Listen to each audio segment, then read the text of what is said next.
Right. Hello, everyone. Okay, welcome to our session, Getting Started with Course Marking, a panel discussion. My name is Lindsey Gwozdz. I use she, her pronouns, and I am NEBHE's Fellow for Open Education. I'm also the Assistant Dean of Libraries at the Community College in Rhode Island. Very happy to have you all here today. And I did want to provide a little bit of context. We are physically in a room with folks from 3 institutions in the Northeast. So we are having an in-person conversation, but we really wanted to share the insight that we are hearing today with the broader open education community. So thank you so much to anyone joining us online today. I see we have a few participants and hopefully we'll get a few more. We will be saving questions for the end. And we will be prioritizing questions in the room, but please, if you have a question online, put it in the chat and we will certainly get to it if we have time. We will also see it in the chat after. So if it's something that I can just reach out to you via email, I will be happy to follow up in that way. But let's just kind of get started. Just to give you a quick overview, I am just going to have our panelists introduce themselves, and then I will share a very quick definition slide of course marking to make sure that anyone joining today who may not be as familiar has a baseline starting point, and for folks in the room as well. And then we'll just jump into some organic conversation. All right, so Bob, would you like to introduce yourself? I would. Well, good morning. Good to be here. My name is Bob Awkward. Yes, I did say awkward like the word. No, I am not. So, I'm so delighted to be here. And I was just thinking this morning as we were preparing, this should be a really good conversation because you have me talking from the state level. I don't talk about that. And then Dragan talking from the institutional level. And then Pasquale talking from the student perspective. So we're really covering a little bit of everything here, which is all to the genius of Lindsey here. I'm the Assistant Commissioner for Academic Effectiveness with the Massachusetts Department of Higher Education. And part of my role there, like half of my role there, is to lead our statewide initiative on open educational resources among our public higher educational institutions. So privates do their own thing. So my work is with our 29 public institutions. And that's half. The other half of my world is leading our institutional assessment work across our public institutions as well. But we don't care about that for today. And with that, Dragan. I'm Dragan Gill. I'm a reference librarian at Rhode Island College, and I also lead my institution's OER work and previously worked with Lindsey leading Rhode Island's state level initiative for OER. That's cool. Hi guys, I'm Pasquale Camastro, and I'm a recent graduate from the Community College of Rhode Island, and I'm going to be transferring to George Washington University in the fall. And yeah, I'm excited to share my perspective. What it's all about. Awesome, thank you. Okay, so I will just briefly share this definition to get us all on the same page, and then we will jump right into discussion. So course marking is the process of assigning a specific searchable attribute to courses in the student information system. So that might be banner, a few of you are switching to anthology. I see some like heavy sighs. And this marking enables students to make informed decisions about their schedules when they register for classes. Course marking often helps students search for classes that help them fulfill graduation requirements. So oftentimes we see like markings in the system that denote a general education class, or maybe it's experiential learning. Every college does it differently. In our case today, however, we are specifically talking about courses that either use open educational resources or other no-cost and sometimes low-cost materials that are clearly marked for students to see ahead of the start of classes, so they can make their schedule knowing that, okay, I've signed up for these 5 classes and 3 out of the 5, I know I won't have to purchase additional materials for the learning part of that class.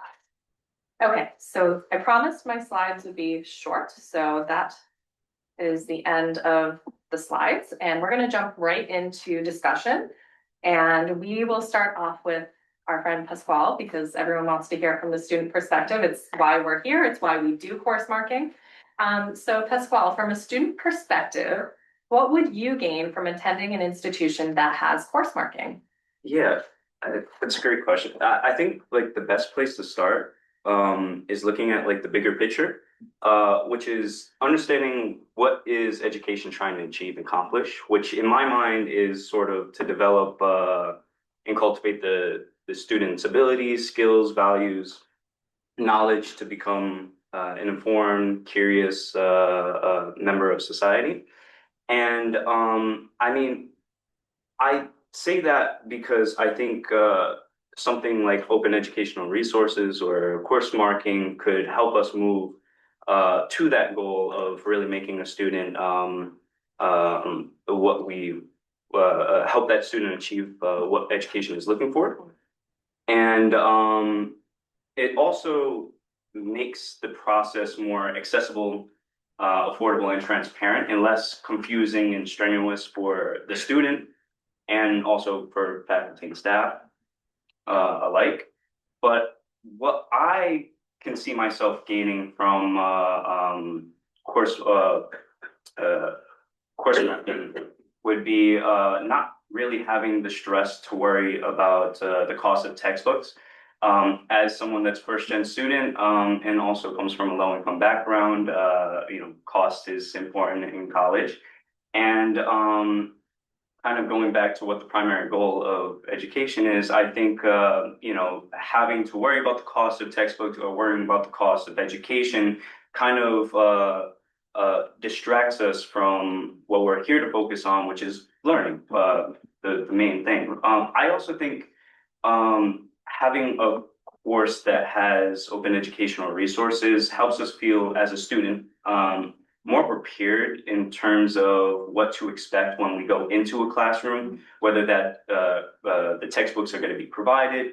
So we don't have to scramble last minute to get those textbooks or to get those materials that the teacher wants, which I think is super important to our success and the class's success.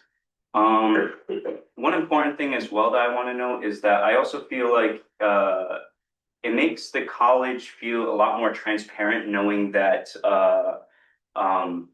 you can get those open educational resources and knowing or seeing that certain courses offer different options, I guess, in terms of textbook and textbook affordability. And I think that just communicates an openness that will allow the student to sort of make the best decision for them and feel comfortable in this environment.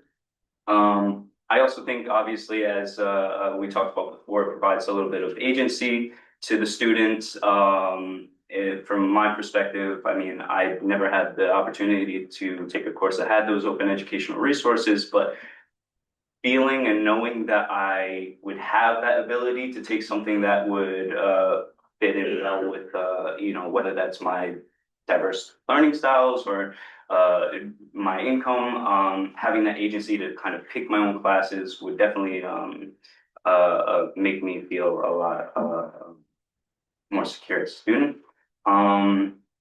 And yeah, I think overall the end goal is sort of to help students focus on the learning rather than the additional sort of stresses of trying to find a course that or trying to find materials outside of the classroom and things like that. That's fantastic. Yeah, thank you so much.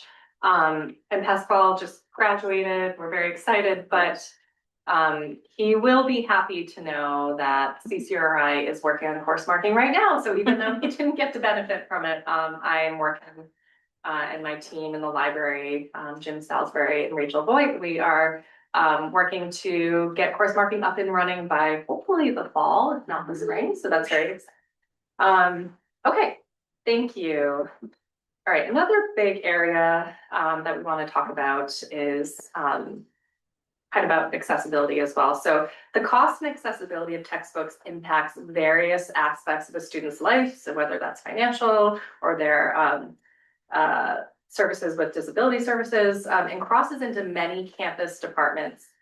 Can one of you talk about why establishing cross-departmental relationships and teams is so important to this work. And I know a lot of you are in very different departments in the room today, so like we want you to understand the value and importance of that work. Yeah, I can, Looking at Dragan. yeah, I can talk about that. I think it's really great that these groups are starting now before you start working on your campuses. For several reasons. One of them is just making it an institutionalized process rather than sort of the work of one or two people. More people understand what's happening. My institution, and I'm sure others, have had a decent amount of rollover, and so then, you know, when more people know what's going on, that can continue.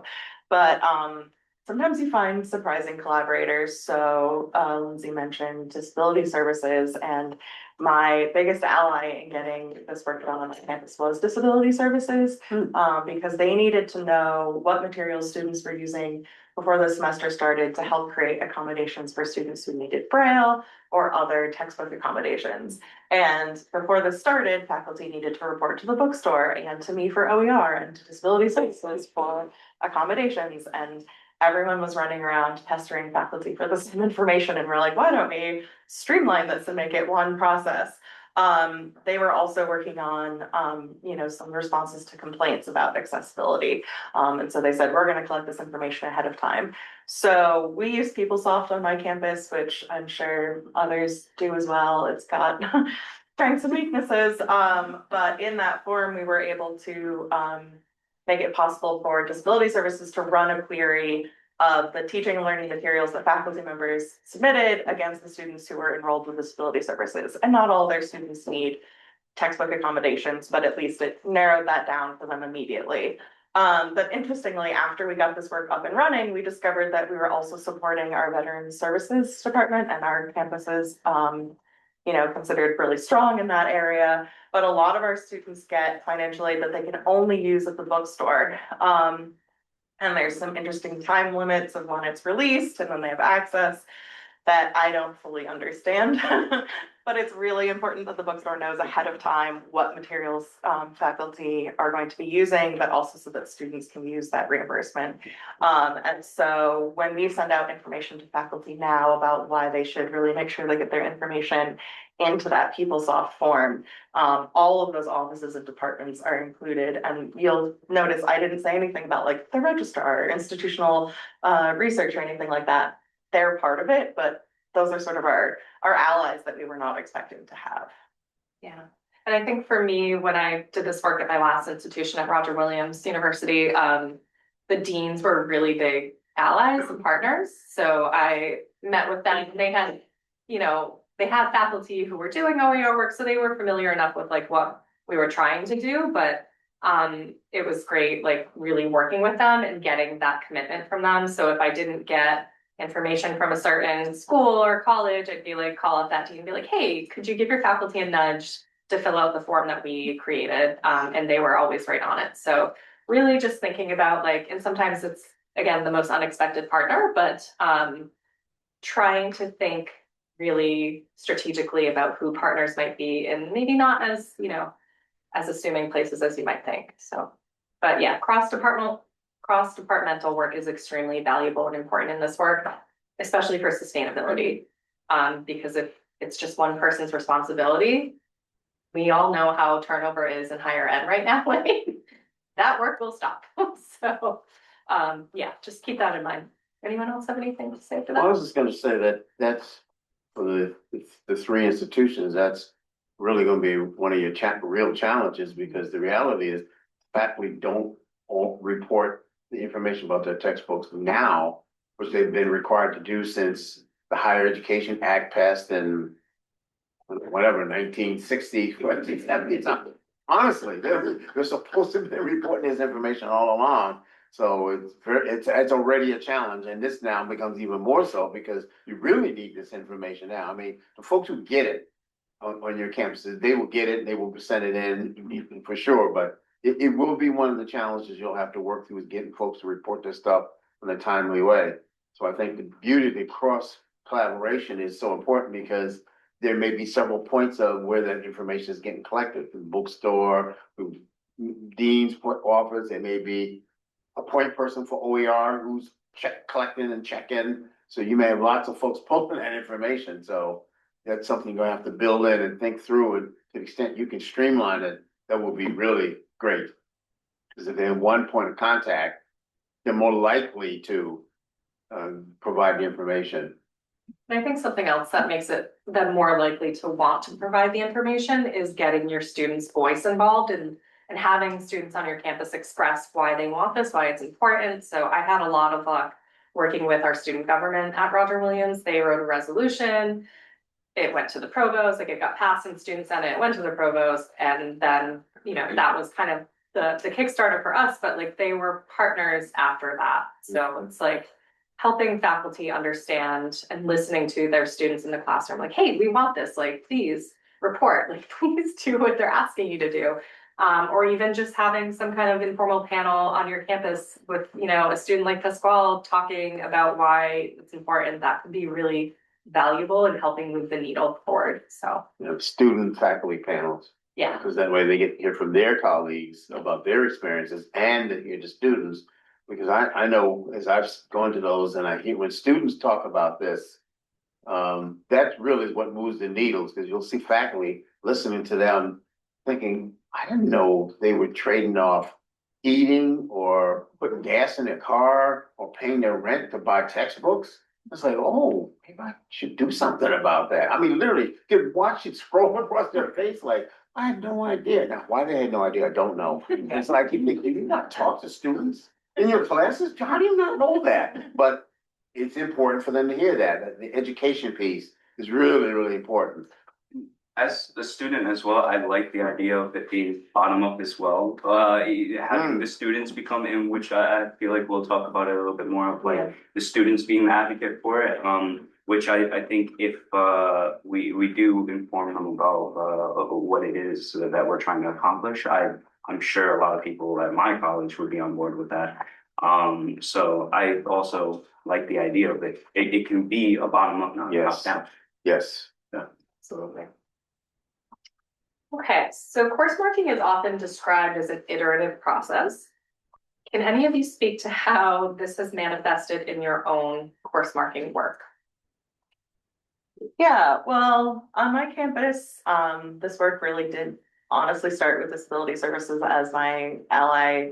We both recognized we needed this information. We were, the head of disability services and I were on another committee and recognized that need. And then it was sort of refined as we met with others on campus. So we went to meet with our administrative leadership and figure out the correct places on campus to go. And sort of built a test version of this work. We intended to have it go out in a spring semester for a summer session because we had fewer courses. We figured that'd be a nice like test process. Don't unleash it on like a fall semester, our biggest, heaviest enrolled sessions. So that we could sort of see how it worked. And so there were sort of lots of starts and stops as we figured out who the right allies were, including working with the bookstores. So we have Barnes and Noble on my campus, and they were interested in making sure that we used their tools and materials. But when we actually got to meet with their tech support people instead of their bookstore manager people, they understood that we needed more information than their form would collect. Their form was really designed for, purchasing textbooks, online course material. And we wanted faculty notes about there's going to be readings or videos in your course online, there's going to be a ton of PDFs in there, and that, the disability services wanted that information. So we said, we need more than you're collecting. And we think this will be more streamlined if we can collect it first and then just give you the part you need. And their IT people were like, oh yeah, that makes sense. Right. And so once we got to those people, so part of the iterative process for us was sort of finding who the correct people were and what pieces of information they needed. So we didn't initially have like an ISBN check. And so now we've added that in, and that was something that, faculty just typo. It's 13 digits. It's really easy to do wrong. But it's interesting, it's been running for a couple semesters now with mixed amounts of use, again, as different administrators come in and advertise it more or less. But I just got a request from faculty who are working on another support students for students called a FAST Fund, which is a fund that is a program that exists outside of colleges to support students with emergency funding needs. So their car broke down, they don't have money for food, whatever it is. And they want to know if we can have our forum collect some more information that they can use to understand student need in a different way. And we can collaborate there. So we haven't been able to move on that one yet, but as you know, more people sort of understand who all is working on this and the potential to have that information together, it's been really nice to sort of figure out what we can do next. Mhm. And I'll say, sorry, Bob, with our last 4 institutions that we worked with on course marking, we did sent out a survey to students, after course marking was implemented, like they had just registered for courses. And then we sent the survey out and we found that 70% of students across the 4 institutions did not know that course marking Right. existed. So like, that's part of the iterative process. Like, great, you got the whole system up and running, you figured out your definitions, you figured out your workflow, but you didn't do a great job communicating to the students, like, who we did all this work for. So like, that's something these institutions are working on this year. Like, they're like, we need to do better communicating to our students, letting them know this feature exists in the course registration platform. So things like that will happen, and that's okay. Just you do the best you can right in the beginning, you get things up and running, you test it out, and then you just, keep track of what you need to do better. Yeah, I think you mentioned this earlier about the student government at your schools. I think that's a key ally stakeholder that you should embrace in this process. Not that you aren't, but because I'm thinking they're really important. We see Pasquale shaking his head on the desk, on one point here. Because they can get out, get the word out, do those tabling in the cafeteria, keep the buzz going. Even just talking to professors, an intentional way, getting out and talking to professors and saying, have you thought about this? And so I think that's really will help to get that action on the ground. The other piece I think it helps with the iterative pieces, because I know each of the institutions, you have 3 members, and there may be more. You may be just the core members who are here, but for sure, I think your committee should probably incorporate some other people, because this is cross-disciplinary work. And if you have those folks all sitting around the table working with you, you're more likely to think about all the little pieces you aren't thinking about, because you're in your role, you know what you know, but there's things you don't know and think about.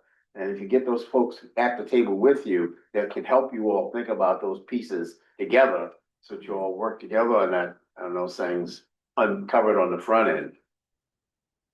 The committee parts we found in our research in Massachusetts were very important to set up those committees, cross-functional committees up front. Yeah, another thing I can add to this too is that, this is a panel on course marking, but my institution doesn't actually course mark any of the things that we're talking about here. We don't have that higher level flag. When you look at a course in our registration process, you see that more information. So we see, it's an open textbook or it's OER, but it's not on that top level for students to pick. And so we're sort of 75% of the way there, but we didn't make that push to make that flag because we don't have other flags for like, this is a gen ed or experiential learning or other options students might be interested in. But our gen ed program just went through a massive overhaul and revision process. How that is being implemented is being worked out now. And so that's a place where keeping an eye on what changes your college is working on and where that might fit in, to think about like, okay, maybe we can't push for that today, but I know that these new changes are coming in. So maybe when that's happening, I can sort of get my foot in the door then to say, by the way, while you're working on, updating how students register for courses following this gen ed review, can we add this as well, or whatever's happening on your campus? So that you're not asking for maybe too many changes that like don't fit into your sort of institutional process or culture. Absolutely. All right, did you want to say something? Yeah, one other thing that I wanted to kind of, obviously the as someone that was part of student government, that's 100% a way to really connect to the students, is having like a student talk to another student about it.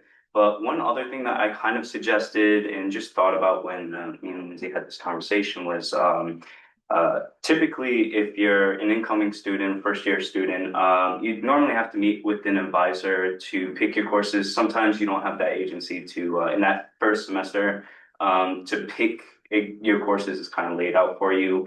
But I also thought in terms of like how we can make students informed or an advocate for OER.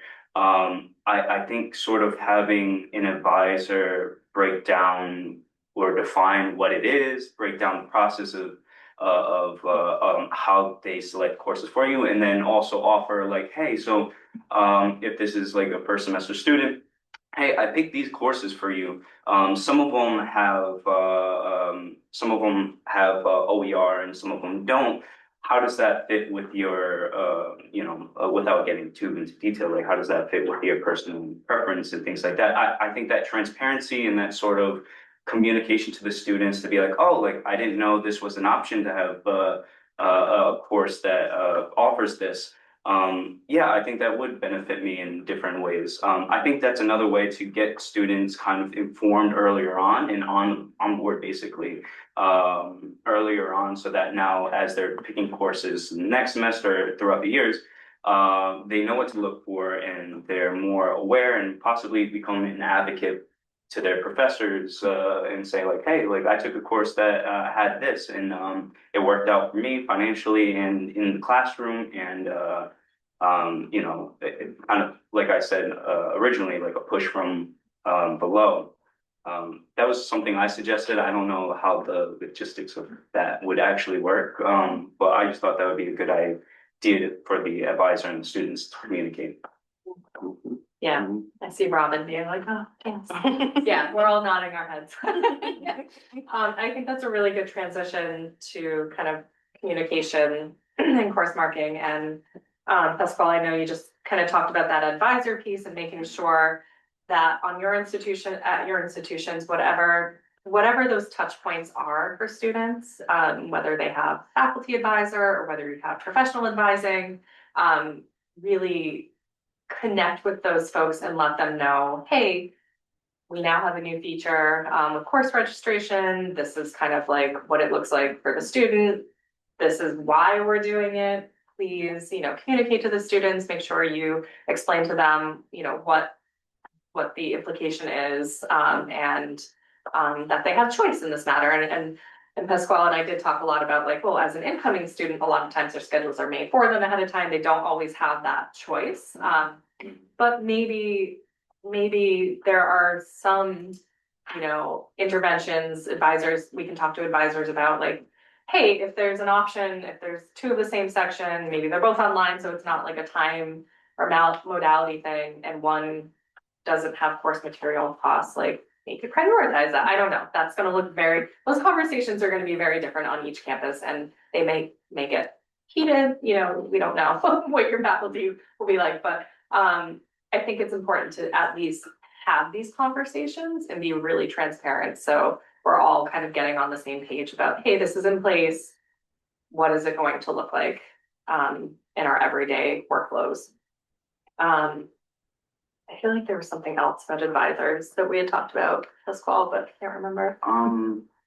Well, I was also saying how like that would be a good way to sort of also have the advisors, and again, like I'm also aware that advisors already do a lot as well, and especially like if you're at a bigger institution, like they have to manage a bunch of different students, and I understand that, but I also thought it'd be a good way for advisors to hear from students about like, oh, I've heard as an advisor say like, oh, I've heard a lot of students bring up that costs were a big role in sort of the classes that they took, and it'd be a good way to sort of hear back from the students in like a way that you can then maneuver, adjust your, I guess, focus to, almost like surveys and ways to figure out. Yeah, exactly. Yeah. And so that's sort of, I think that's maybe what we were talking about, but yeah. Thank you. Bob, would you mind maybe, I know recently you shared some like outcomes data that Massachusetts found. concerning like DFW rates and all those great data points you came, like that plays into this communication role. Like once we have course marking up and running, can we work with institutional research or whatever that looks like on your department to kind of study and take a deeper dive into students who are enrolled in these courses? And how can we then communicate out the value of OER and other no-cost materials? So do you want to share a little bit about that? Sure. As I'm sitting here, I was thinking, and I'm assuming for the three institutions that you have the active support of the CAO at your institution since you're all here and you're getting some funding to do this. So, but it's not a small oversight because it is cross-functional, the work. So if the CAO is not standing four square behind you, that's going to be a problem down the road. Because the reality is you're going to have faculty, believe it or not, who don't support OER. It shocks me to even think that. But it's like, just because we're doing it doesn't mean you have to do it. No one says you have to do it. It's always your choice. But it gives you more choice. Why wouldn't you want to have more choice? And if the choice is actually free for your students, why wouldn't you want to consider that? Why would you be opposed? But we're still having issues in Massachusetts at institutions. Just one of my institutions, I won't even say their name because I'm so disheartened by this, but they got a proposal, they got it through the governance up to the final committee. And then the faculty members killed the thing in the final committee because they're faculty opposed to OER just in concept. 2025? What? I'm speechless. I don't have words for that. Like, what? I'm like, can I go talk to those faculty members? What? So it's out there. You just need to know that they're going to be, it's my rule of thirds. You got a third who like, yes, they love it. You get the other third who kind of like, well, I'm open. Tell me more. And then you get that other third who just oppose on principle. I'm opposed. And depending where they're in your governance structures, they can have a lot of influence in your ability to move forward. So beware. So sorry to intervene again, but I think that's a good way to then go back around to what's the primary goal of education again, which is it's for the students and about teaching and learning. 100%. And so, I mean, although I do respect the faculty's opinion about that, I do think they also need to be reminded about the general goal of what we're trying to achieve here.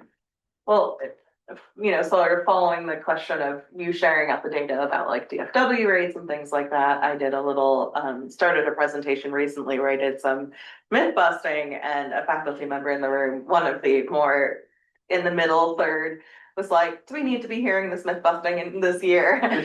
We know that already. And I was like, oh, okay, I've reached that group. But it was the same myth busting I had used from a while ago, because like you said, there's always that group that hasn't heard it yet. And so every time we can share back out more recent data or more local data, I know in my state, with all due respect to Massachusetts, Rhode Island gets tired of hearing about what's happening in Massachusetts. Very little to just say, we do it our own way, we're separate, we do our own thing. But being able to point to other states and other more like recent data and say, actually, no, like we can keep pointing to like, it's still having an impact. It's still helping students. We can still show improved DFW rates. We can still show improved persistence and retention.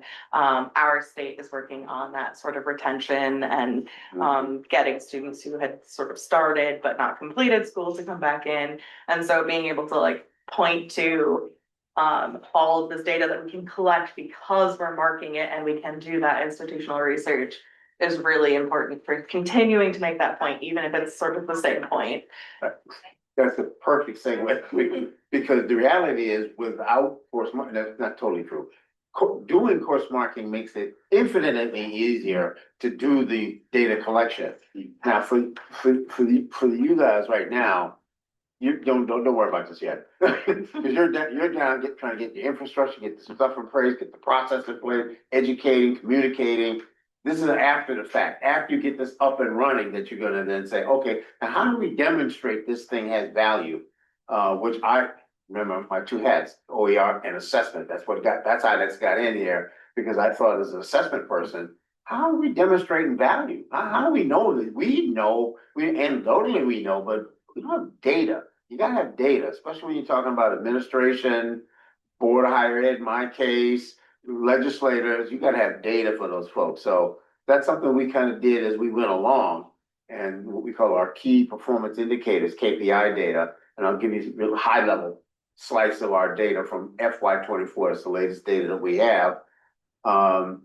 And in that data, this is now for our 28 undergraduate serving institutions, we were able to, through the use of no cost. When I say no cost in mass, I'm saying obviously OER, which is the biggest chunk of no cost, but we have to include library resources because that didn't cost the students any money. I know it cost the institution money, but it didn't cost the students money. We're talking about students. So it's their eye, with their lens we're looking through, not the institution lens, or free. I mean, if the faculty member may choose to put their own stuff up there online, that doesn't cost the student any money. So we call it no cost and low cost. We try to simplify it. So there's only two things that the registrars had to deal with in putting into their systems. So when I use the word no cost, really OER, that's the biggest chunk of that. Through use of that, we were able to save our students in FY24 $21.5 million in FY24. Remember, that's just FY24, which of course keeps accumulating as you keep building on that. But that's 1 year. Think. That's a big number. And that's through 20% of our course sections utilizing no cost and low cost OER. In addition, we have found that we looked at DFW rates this year in a better way than we had the year 23. So I don't have this 23-year data, but for FY24, students who use no cost textbooks had a lower DFW rate than the students who did low cost and the students who did traditional across almost all demographics. I mean, race, ethnicity, gender, Pell eligibility. And it's pretty clear. You look at the bar charts, it's like, oh my, look at that. Which is something, you know, you can go back to the University of Georgia study, which they found the first big study that demonstrated this. And I was so happy. We got this data. I was like, oh, finally, we have data that shows that this is making a difference for all students. Obviously, I shouldn't say obviously, but clearly for minoritized students, it'll make even a greater difference, or any students with low SES, it will have even a bigger impact on them, but it benefits all students. So in this current environment that we're operating in, that's a big plus about OER. This is good for everybody. It improves all student success. And that's what that data made quite clear to me, to all of us in mass, that it makes a difference. So the work that you all are doing is not only going to benefit your students on the ground and their costs, textbooks being the third highest for them after tuition and room and board, it will benefit your faculty because it gives them more choice, but then ultimately it's going to help them improve their student success. That's really, this one is the ongoing debates we've been having in the national OER community, because everybody knows it saves money, but it's like, we need more than that as a hook to keep this work going. And that's the key, is it helps the students do better.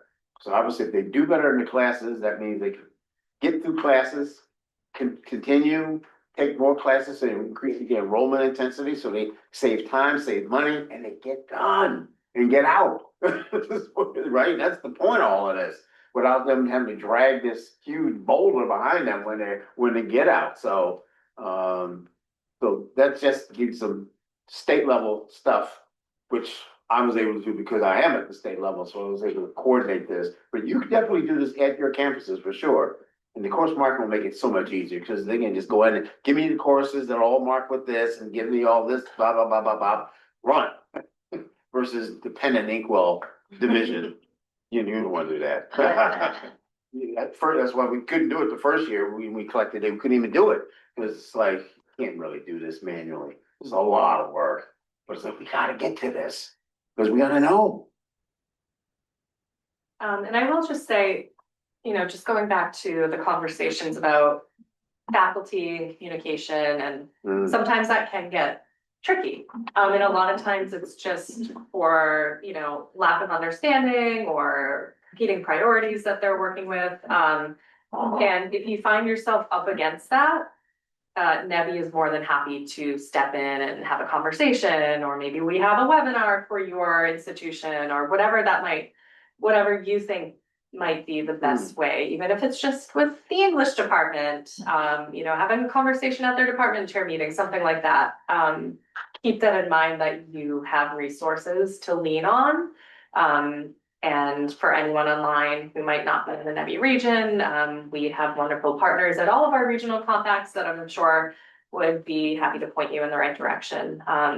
Because these tricky conversations definitely do come up. They came up in our last course marking grant for some institutions, and Andy will attest. I think you were the one dealing with most of it, but there are folks who can help you navigate those tricky conversations, and they usually have a decent outcome. So.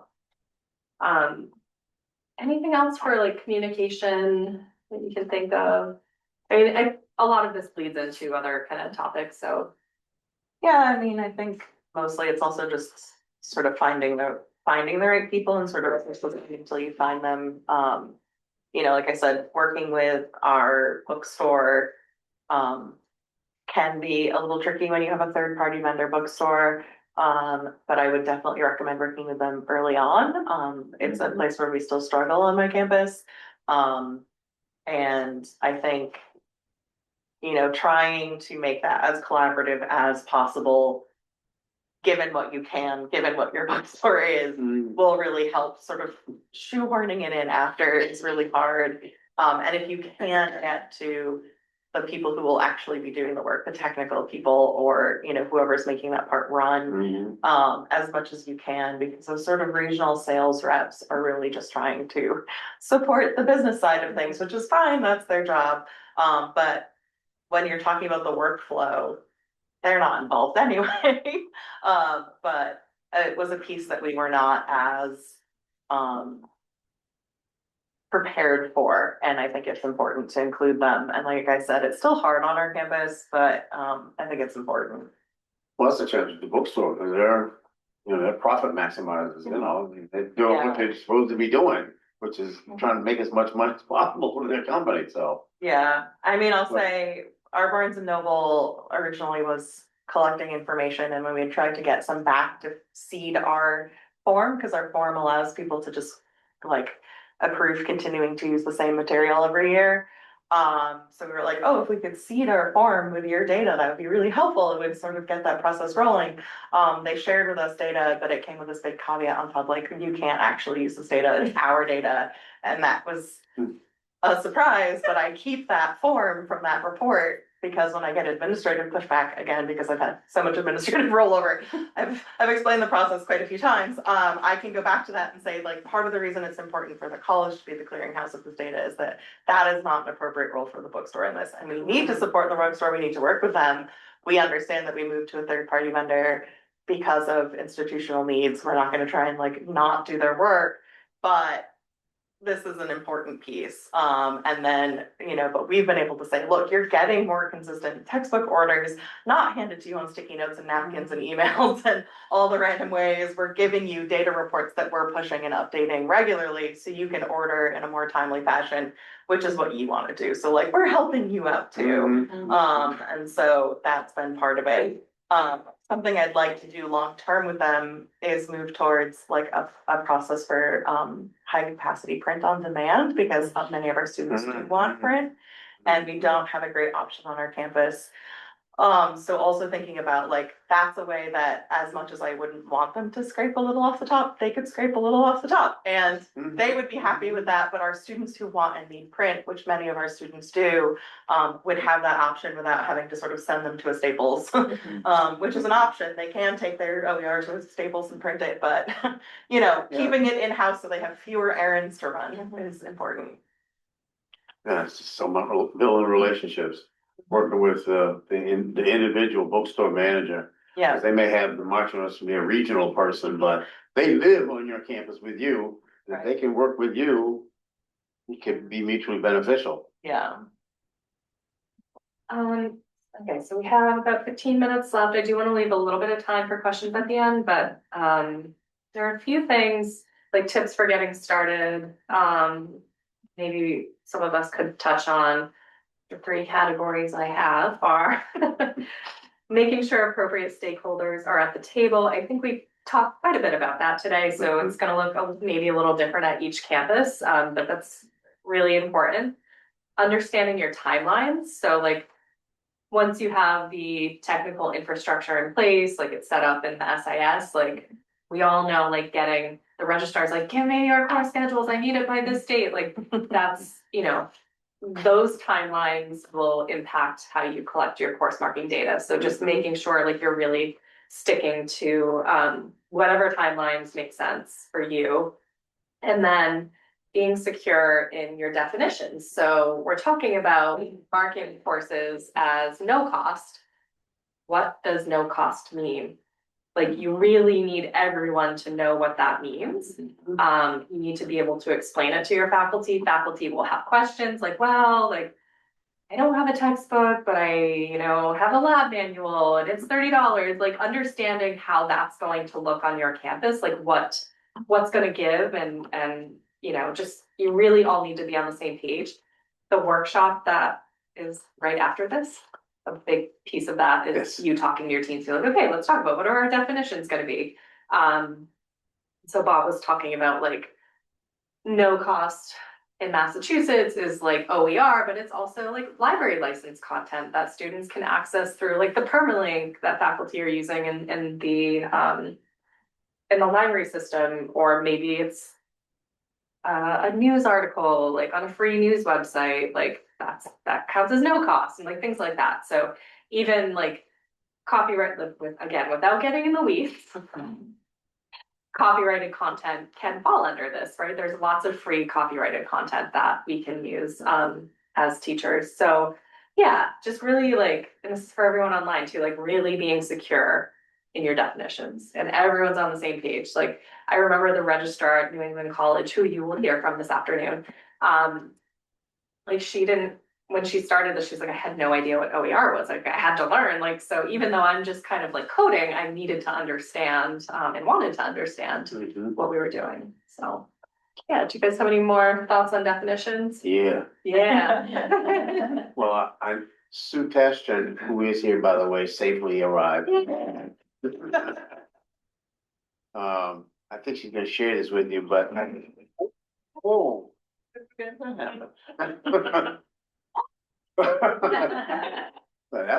was awkward. We actually, just to your point, we actually developed a guide for all of our institutions. Again, the benefit of it's from a state perspective, we brought all our folks together and had a committee who developed detailed definitions for all of this stuff, because we realized, to your point, it could get really, you know, fuzzy about what are we talking about. And it's like we got to be really clear about what we're talking about, what's in, what's not in, and why.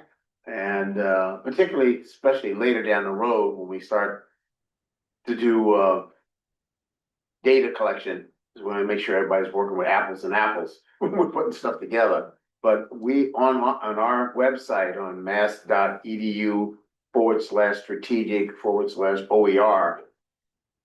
Like you gotta remember that. But I think Sue has the guy. I think she brought it. I know she has an online version or a hard copy if you want to see it. But we spent time, I think it's like 25 pages, something like that, to define all aspects of this stuff, all the definitions, et cetera, who's involved, what the process was, everything we learned from talking to all of our institutions who had already done course marking. We try to codify it and then share with everybody, so everybody was starting with some baseline information. It was like, we already know stuff. Why make people go out and figure this out again? Share everything we know with them. They start with that and go forward. But the definition stuff is really, really important. Yeah, especially if you're planning on doing a separate marker other than no cost for low cost, like Bob mentioned that, like some institutions choose to do that. It's not part of this grant, but you wanted to do that, you know, concurrently, that's fine. But that can get tricky too, because, you know, inflation changes and like you have to always be revisiting that conversation. What is low cost to a student? You're making the decision. Is it really affordable to the student? Like, if you are planning on making a low cost marker, you probably should have students at the table, like discussing that with you. So yeah, just lots to consider. But that's why we're starting this work early, so. We did $50 or less. That's where we set it. Some of our institutions were doing 40, some were doing 50. And we compromised and did 50 because we figured why make a battle to make the people 50 if we could switch to a lower number. It's like, you know, we're trying to bring people in the tent, not find ways to push them out. So we set it at 15 below, which I think that's absolutely affordable. I mean, students can afford that. Trust me, Pasquale had to go to this party on Friday night in a new outfit. He'd spend that $50, and no question about it. So take it for 50. We can agree to disagree on that. Well, let me be clear. Nothing is better than free. Yeah. That's my argument. We can agree on that. Yes. See that?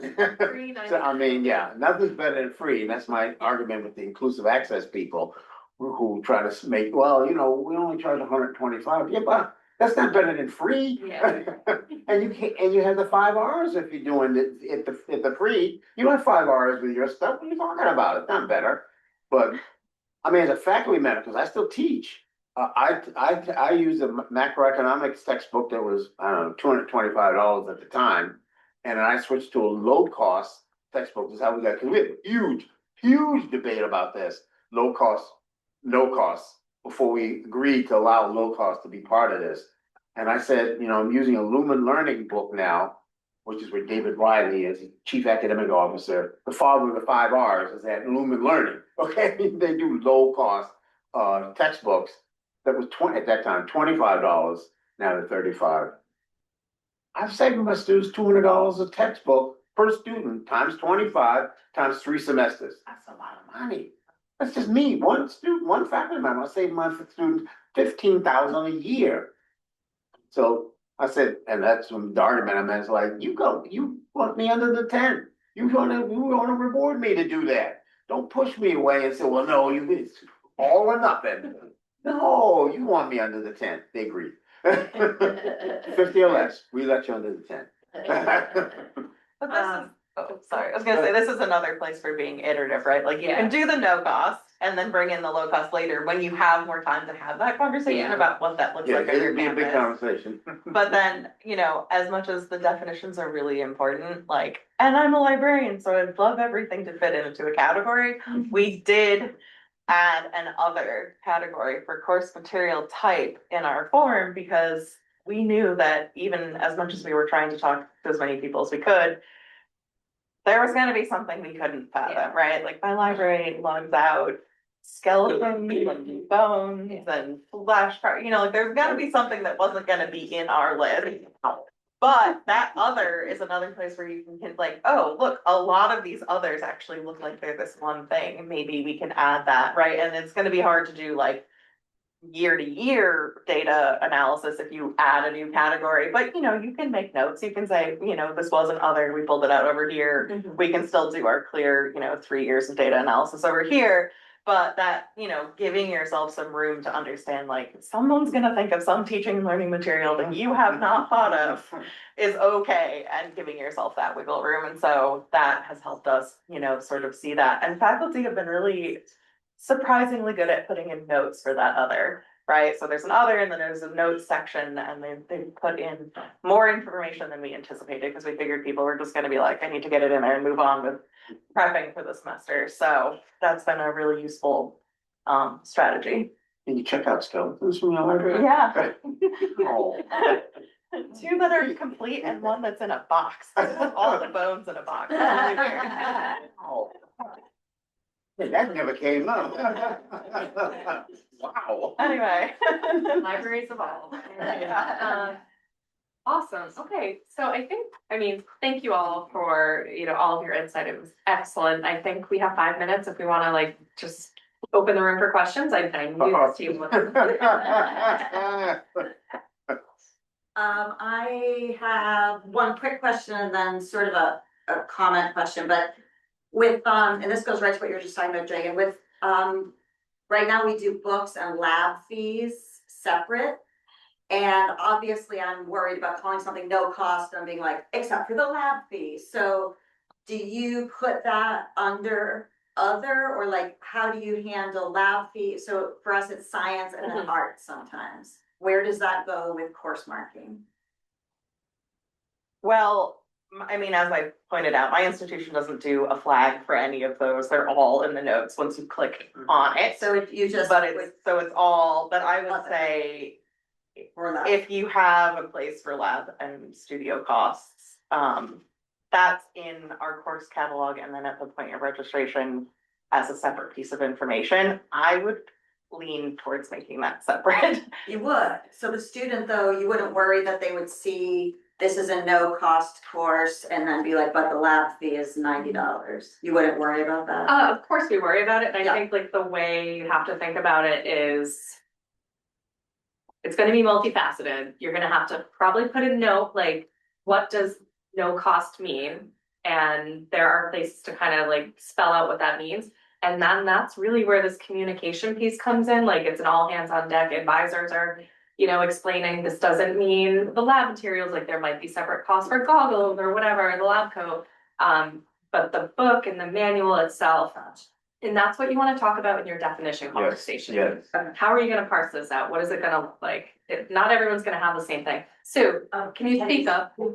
Yes, so we, in Massachusetts, in our implementation guide, we, pulled them together, the lab and the lecture, you know, classes. And the cost has to be under $50 still. However, if you have separate registration for the lab and the lecture class, then they're coded separately. Gotcha. So then it could be. Right, okay, I see what, I see. And that's what we do that at Northern Essex, we Yeah. code them separately, because we have separate registration. And then it might be that one is no cost, but the other is low cost. Yes. Or less cost, yeah, that's great. Yeah. Great, I- excellent question, Yeah. because again, Yeah. that's something Yeah. you should be talking about in your Well, definition. and you kind of changed my mind, because I was thinking, oh, they just wouldn't go in, but then you sort of get the problem of not encouraging faculty Yeah. to go to an open textbook because they're already over with the lab fee. Yeah. So anyway, I like it. My other piece was like maybe a little more of a comment, but I'm really interested in, you know, obviously with OER, we're talking about books produced for education, mostly textbooks. So I look at my humanities colleagues who are so beleaguered right now and fighting to keep their programs alive. And what you might end up with is like a no-cost stats class.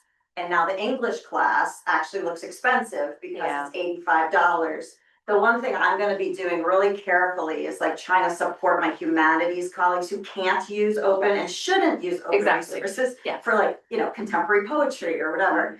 But trying, and I was talking to my colleague, Alyssa in the library, like how can the library purchase potentially more copies of something where they don't have the option to use open resources, nor would we want them to not Yeah. support a small press or whatever, but that's one thing. Like, I don't feel bad if a stats professor doesn't come along and nobody registers for their expensive class, because they could have switched to OpenStax. But don't have the same feeling about somebody in political science who wants to teach a scholarly book in the Middle East. Like, we want students to be able to buy that book, right? Absolutely. So, Yeah, and I think that's a really good idea of like engaging the library and putting books on reserve, even student government. Like I know at Roger Williams, they have a lot of money, the student government, and Yeah. like they were really willing to like do certain initiatives.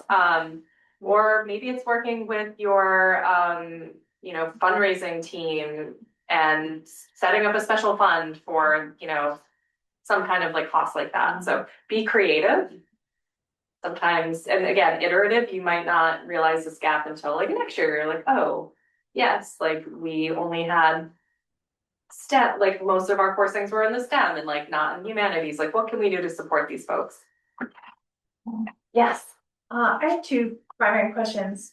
One is, we're entertaining the idea of a different course marking thing separate from this entirely. And Okay. some of the feedback we had gotten from faculty on that was a concern that students seeing kind of a special marker for a course would entice them to take those courses over the same course that other faculty offered, and that there was then kind of maybe an inequity being created amongst the faculty who also need student enrollment in their courses for their courses to run. So I'm just curious if any of you have felt. Yeah, that conversation comes up a lot for faculty. If anyone else wants to talk about it, but I think when we're talking about affordability, I don't feel as bad for those faculty always. But I am always willing to have a conversation, and I don't know if anyone has any specifics to say. Yeah, I think this ties a little bit into what Robin was saying too. I think that student choice around what classes they take is also really complicated, and around what materials they buy, right? Like students might be more willing to buy a more expensive material in their major than they are outside of their major, because maybe that has more value to them. And so we don't always know all the factors that are driving a student to enroll in certain courses or buy the materials for those courses. So if we can lower the pressure in general, it means that if maybe that student, you know, that time period works better, or that professor has really great reviews on Rate My Professor, which I'm always shocked is still up and running. Like, I just nosy and I want to know, but right, like we can't factor in all of the pieces, but if the general temperature goes down, it allows students to be more flexible to think about, I do want to take that class with that professor because they have great reviews, and that one's going to be more expensive today, but my other class is going to be less expensive and I can balance. You know, we can't make all those choices for them, but as Pasquale was talking about, the transparency lets the students make those choices. And I appreciate that perspective of like, we want to trust our students to make the choices that are best for them. And then my second question is, kind of what processes are you using to ensure that the OER that you're incorporating into the classes are designed accessibly for all learners? Because I have found that a lot of them aren't. So I'm just curious kind of what folks are doing in that area. Our LMS has like a quick and dirty accessibility check. That's sort of what we're doing for things, regardless of it being open or proprietary, and it's a larger campus conversation. And I think that's another place to check in with stakeholders to make sure that like whatever that process is. So we do have, if faculty are teaching exclusively online, they do need to go through additional like professional development and sort of get, you know, not like they don't have to pass a test, but they do have to go through this training. Yeah, and so they go through something like that, and so that's for sort of, it's not there for hybrid, it's not there for faculty who are mostly in person but have materials online, right? But like making use of those processes that exist on your campus already, and we don't have like genuinely like enough staff to be going in and checking everybody's materials. So we unfortunately have to sort of like wait until there's an issue and then address that issue. But we do have our instructional designers do a good job of working with faculty who found things that are not accessible and helping them with it. And it's usually out of just sort of not being aware then, you know, intentional. Yeah, I also think that's, again, going back to communication between like the student or faculty, like professor or advisor in regards, because I'm a student with dyslexia. And so text to speech is really important for me. And so I've had, and this is sort of what I wanted to talk about a little earlier on, but I didn't get a chance to mention it. When you're bouncing around between different platforms or like different types of textbooks, different companies and things like that, you as a student, and especially me that relies on like text to speech, always has to learn a new software, I guess, if that makes sense. And you're always looking for ways for it to be more accessible and things like that. And I would, if I were to take a open education resource course, I would still want it to have those, you know, those same features that help me and others with learning differences succeed as well as all the other students in the class. And I also think that's a process as well of like, if you're not going to get it on the first time it's implemented, there's always going to be like little spots where the developers or whoever missed a certain aspect that might help a student. So I do think you should look at it more as like an investment or something that grows over time and something that you can really put the resources into, rather it be like, you're just throwing a bunch of different platforms, softwares, and textbooks, and some might work sometimes for a student, and then other times it might not work. There was a time where for some reason, I had to download a separate browser for to get like text to speech, and the text to speech was really choppy, and sometimes it didn't highlight or read certain parts. And so having everything kind of in a central area where we can work on actually improving it and making sure it's accessible to all, I think is a great idea. But yeah, I wouldn't expect it to be like nailed down first time it's implemented, right?